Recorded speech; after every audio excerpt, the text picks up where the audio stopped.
The firm man who is not affected by pain and pleasure, who remain equal-minded, surely is fit for immortality. O Arjuna, chief of mortals. Verse number, जहाँ पे श्री कृष्ण अर्जुन को बोल रहे हैं कि जो worldly object से attracted नहीं होता, जो पेन, सुख और दुख में एक समान रहता है, is the best of man.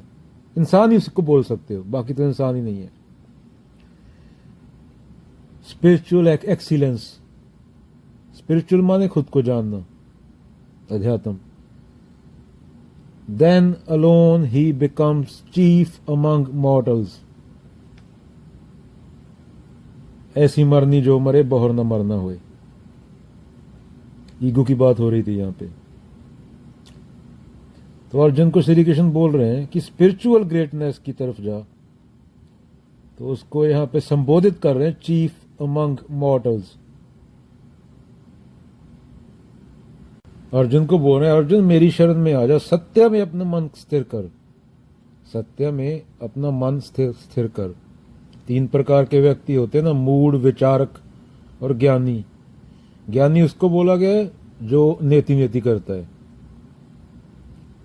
कचरा साफ करने को असली ज्ञानी बोला गया है, इकट्ठा करने को नहीं. ये जो पेन और सुख और दुख है, ये तेरा माइंड तेरे साथ खेलता है जैसे समुद्र में लहरें उठती हैं. कभी ये लहर उठेगी, कभी वो लहर उठेगी. तो साक्षी भाव से उनको देख, सिर्फ उनसे प्रभावित मत हो, क्योंकि जो प्रभावित होता है वो तू है ही नहीं, वो तू खुद को समझ रहा है. जो प्रभावित हो रहा है तो उसको देखने वाला है सिर्फ, तो वो है नहीं जो तू समझे बैठा है खुद को. 3 प्रकार के व्यक्ति होते हैं. मूढ़ होता है, जैसे बोल रहा था, विचारक होता है और ज्ञानी होता है. ज्ञानी को समझाने की जरूरत नहीं पड़ती. मूढ़ को समझाने की जरूरत नहीं है. 99.9% जनता मूढ़ी होती है. नहीं तो मुट्ठी भर अंग्रेज आके जहाजों में, समुद्री जहाजों में आके इंडिया पे कब्जा थोड़ी कर लेते. और दुनिया के दूसरे हिस्से से आके मुट्ठी भर अंग्रेज 40 करोड़ लोगों पे. अगर मूड होगा पूरा देश तो ही झुक जाएगा ना. 40 को 40,000 हरा गए. एक कमजोरी है ना.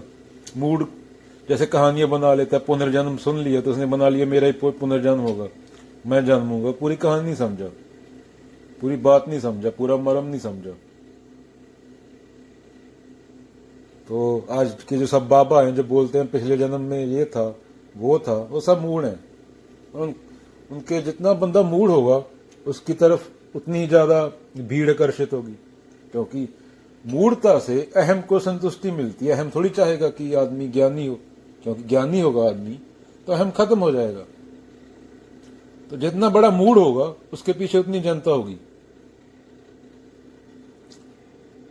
प्रमाण क्या है इसका? कबीर, बाबा नानक, बुद्ध, महावीर, इन लोगों को पत्थर मारे ना लोगों ने. सुकरात, अरस्तु, बुद्ध, कन्फ्यूशियस, इन लोगों को क्या सम्मान दिया था? क्या सच्चे आदमी को सम्मान नहीं मिलता?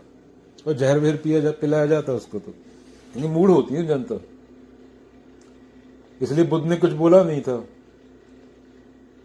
भगवान के बारे में पूछा था होता या नहीं, बुद्ध चुप हो गए. उन्हें पता था कि कहानियां बना लेंगे, फिर उनके नाम पे कहानियां चल रही हैं. यहां घरों के बाहर बुद्ध की फोटोएं रखी हुई हैं. तो अर्जुन विचारक है, तो बात भी विचारक से ही की जा सकती है. विचारक होने के लिए खुला दिमाग होना चाहिए. वो नहीं कि तेरे माँ बाप का जो रिलीजन है वो तू वही सही है, तू पूरी जिंदगी फॉलो करेगा. दिमाग है ना भाई. तो यात्रा होती है ये, क्योंकि पैदा होना तेरे बस में थोड़ी था. तो डड्डू बन के पैदा हो जाता. नहीं, ये भी इसका पुनर्जन्म का मतलब मन निकाल लेना. वैसे संकेतक बात बोल रहा हूं. चलो, एक बंदा जिड्डू कृष्णमूर्ति को डिस्कस कर रहा था. मैंने बोला बोल देते हैं. चलो. I was in taxi traveling to a doctor in South Kolkata. The taxi driver was known to me and we have often had long conversations on adhyatmic matters in Hindi.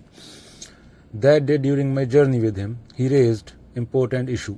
He said, "You often mention how seers have suggested that we should shun identification. You also mention how identification creates ahankar, the self for the ego." उसके बाद बोलता है, "Listened with interest. He spoke with lot of intensity, and once you mentioned how Krishnamurti ji talked about letting go of the self completely, and perhaps then one might come upon that which we call Satya." I said, "Yes, we did discuss all this once. Sarji, I want to share my understanding through example." I urged him to go on. He said, "You must have seen those artists in circus, जो रस्सी वाले artist होते हैं circus में, करतब दिखाते हैं. They have to leave their own rope high above to catch the other rope. Sarji, would that be possible if the rope artist just refuses to let go?" I asked him to elaborate. He went on, "We are unwilling to let go, and so we can never come upon Satya."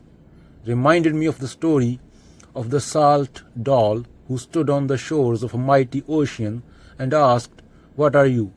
The ocean replied, "Jump in and you will find out." The salt doll jumped. It let go and soon began to dissolve. As it dissolved, it exclaimed in ecstasy, "How beautiful! I am the ocean." My destination arrived as I left. I thank the taxi driver for a lovely conversation. He had said something quite profound in a simple way, a lot to ponder. I thought, chalo.